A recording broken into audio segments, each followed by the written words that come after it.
¿por qué estudiaste el sueño? O sea, al final podrías haber ido a muchas cosas y te fuiste al sueño.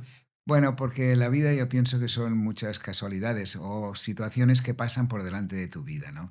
En mi caso fue así. Yo estudié medicina también un poco por casualidad, ¿sabes? Porque no sabía qué estudiar y pensé que esta era una carrera fácil y rápida. Imagínate tú lo tonto que estaba yo con 18 años para escoger una carrera fácil y rápida, ¿no?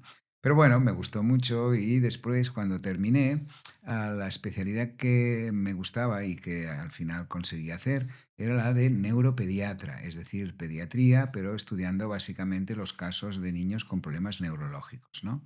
Entonces, tuve la suerte de poder trabajar, hacer esta especialidad en el Valle d'Hebron de Barcelona, y allí una de las cosas que hacíamos para estudiar a los niños enfermos de estas enfermedades neurológicas era hacerles electroencefalogramas, que son estas pruebas que se ponen una serie de electrodos para ver las ondas y así sabíamos si había alguna lesión en el cerebro de estos niños, ¿no? Claro, esta prueba, para que salga bien, has de estar muy quieto. A los adultos es fácil, es muy fácil decirles, estate quieto, no te muevas, ¿no? Pero a un niño no, se mueve continuamente. Y la única manera que teníamos bueno, para conseguir que el niño se estuviera quieto era esperar a que se durmiera. Con lo cual, junto con la enfermera, le cantábamos canciones y cuentos y al final todos caían. Y era cuando podíamos hacer la prueba y veíamos las ondas. Esto me introdujo en el tema del sueño, porque hasta aquel momento pues no había nadie que hiciera nada de sueño y solamente se hacía para estas pruebas, ¿no? A partir de aquí tuve la ocasión también de estar unos meses en París, en un hospital en Port-Royal, y allí estudiábamos a los niños con el síndrome de muerte súbita. Son estos niños que se mueren mientras están durmiendo. Y claro, en este hospital también se hacían pruebas de sueño, ¿no? A niños dormidos. Y esto bueno, pues me apasionó porque era algo nuevo, era algo distinto y me gustaba mucho ver las ondas que salían y después ver las enfermedades, ¿no? Cómo se correlacionaban una cosa con la otra. Esto me llevó pues a poder profundizar en el tema del sueño. Tuve la suerte de estar estos 8 años en el Valle de Hebrón haciendo neuropediatría y después me ficharon, porque esto va así con los médicos, en el Hospital de San Juan de Dios. Allí con un magnífico jefe que era Emilio Fernández Álvarez, él nos dio la oportunidad de llevar la sección de epilepsia y sueño. Claro, las personas que tienen, los niños que tienen crisis epilépticas, si les hacemos estudios de sueño o estudiamos el cerebro mientras duermen, es más fácil que se vean las alteraciones del cerebro. Con lo cual allí todos los niños que veíamos cada día, y eso lo hice durante 8 años más, pues pasó que, bueno, sabíamos mucho de sueño, ¿no? Y después, otra vez, como todo en la vida, vinieron circunstancias distintas, ¿no? Pasó por delante la posibilidad de ir a Estados Unidos a profundizar con una beca en el Hospital Henry Ford de Detroit, y a estudiar también patologías del sueño, a una unidad del sueño, ¿no?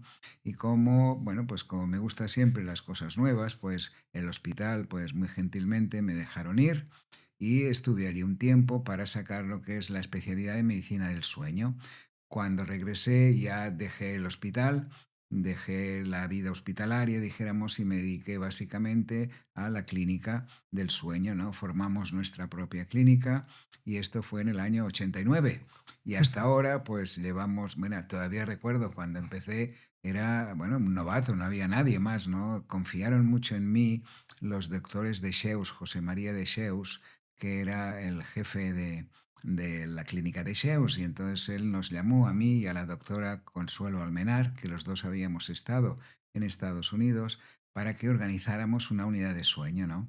Me acuerdo que nos citó y nos dijo, bueno, ¿vosotros qué hacéis? Y le empezamos a explicar pues las patologías del sueño, ¿no? Pero nos cortó enseguida y dice, vale, vale, vale, que no entiendo nada de lo que decís, ¿sabéis qué haremos? Os dejaremos trabajar en nuestra clínica, en la clínica de Sheus, durante un año, y después de un año haremos reunión y si ha ido bien os quedaréis y si no os echaré.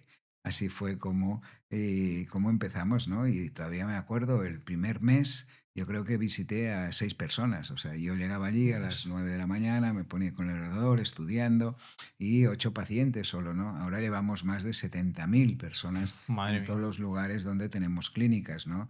Evidentemente con todo el equipo. Y este fue el principio, ¿no? Y tuve también la suerte de que en aquel momento, cuando yo regresé, no había nadie que hiciera o que trabajara en una unidad de sueño completa. Completa quiere decir que pueden ir todo tipo de personas con todo tipo de alteraciones del sueño. Porque antes sí que había algunas especialidades que se interesaban por cosas del sueño. Por ejemplo, los psiquiatras, como todos los enfermos con enfermedades mentales, duermen mal, sabían mucho de insomnio, pero solo de insomnio. Los pediatras, por ejemplo, sabían mucho de sonambulismo, este tipo de cosas que les pasan a los niños, pero no sabían nada del insomnio del adulto. Los neumólogos y los otorrinos sabían mucho de ronquido, muchísimo, pero nada más. Si tú le pedías que visitara a un niño por un problema de sueño, pues el neumólogo o el otorrino pues no sabía nada, ¿no?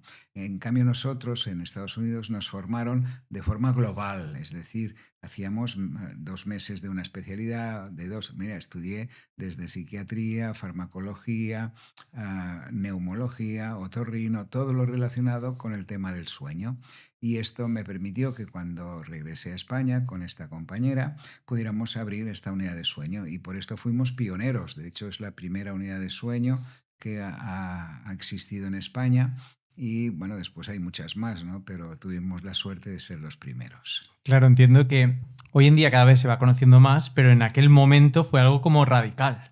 Bueno, nos miraban raro, ¿eh? Sí, se pensaban que esto de estudiar el sueño, claro, las únicas referencias que había era lo que había hecho Sigmund Freud, el psiquiatra, y interpretándolos en sueños, y los psiquiatras también, pobres, porque no había otra manera, no se sabía más, hacían curas de sueño, que se llamaba, ¿no? Que era simplemente poner como unas inyecciones básicamente de anestesia que te dejaban cao durante 3 días, y esto le llamaban curas de sueño, ¿no? No se sabía nada más. Por ejemplo, los neumólogos sí que empezaban a saber algo del tema del ronquido. Y poca cosa más, poca cosa más. Por esto, por ejemplo, en aquel momento se utilizaban fármacos, muchos fármacos, quizá todavía más ahora, pero en aquel momento ya se utilizaban muchos fármacos porque no había nada más, es decir, porque no se sabía, o si dábamos pastillas para cualquier cosa de una persona que tuviera algún problema de sueño, ¿no?